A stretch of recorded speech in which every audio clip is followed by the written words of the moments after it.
முன்னெல்லாம் பொங்கல் விழான்னா நம்ம இந்த இளவட்ட கல் தூக்குறது இருக்கும். இப்போ இருக்க குழந்தை தான் தெரிஞ்சுக்கு. இப்போயும் இளவட்ட கல் இருக்குது. எட்டயபுரம் பக்கத்தில் ஒரு ஊரில் இருக்குது இளவட்ட கல். அதை நம்ம ஆளுகெல்லாம் போய் அதுக்கு முன்னுக்கு ஒரு செல்ஃபி எடுக்கிறாங்க. எங்கள் தாத்தா தூக்கிய கல் அப்படின்னு ஒருத்தன் அந்த கல்லை தூக்குனா கடைசியில் அவனை 5 பேர் தூக்கிட்டு போனாங்க.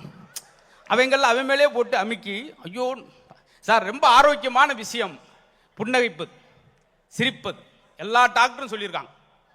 இன்னொன்று, வாக்கிங் போகிறமே மெரினா பீச்சில் நீ பார்த்து வாக்கிங் எப்படி சார் போனேன்? எனக்கு டாக்டர் சொன்னது நல்லா கையை வீசி வீசி நடங்க, சட்டை வேர்க்கணும், யார்ட்டும் பேசிக்கிட்டு போகாதீங்க, 3/4 மணி நேரம் 10,000 அடி அப்படின்றார்.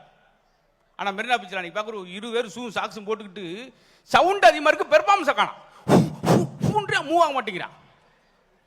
ஒருத்தலாம் 2 ஸ்டெப் தான் சார் போகிறேன். இப்படியே போயிட்டு என்ன 4 உளுந்த விட ஒண்ணே லவ் இங்கிட்ட 2 ஸ்டெப், அது என்னது அப்போ தானே போண்டா 2 கட்டினேன், பார்சல் 2 கட்டினேன். அப்புறம் 16 வருஷம் வாக்கிங் போகிறேன், வெயிட்டே குறையிலையே, எப்படி குறையும்? நீ 200 பைக்கில் வச்சுட்டு போகிற முதல் நிறுத்தணும்ல. எப்படி வாக்கிங் இருக்குன்னா, காலையில் நடையில் ஆரம்பித்து வடையில் முடியுது. இந்த இடத்துல கை தட்டுங்க, தயவுசெய்து தட்டிடுங்க. நான் ரொம்ப செய்வனை பாட்டு செய்வனெலாம் வச்சு விட்டு போயிடுவேன். ஏன்னா நான் எவ்வளோ தான் கெஞ்ச முடியும்?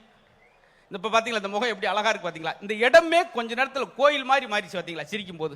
இதான் சார் வேணும். பக்கத்தில் யார் இருக்கா என்ன மறந்து டாக்டரே சொல்கிறாரு, 1 நிமிஷம் சிரிச்சிங்கன்னா 1 சொல் ரத்தம் ஊறும்.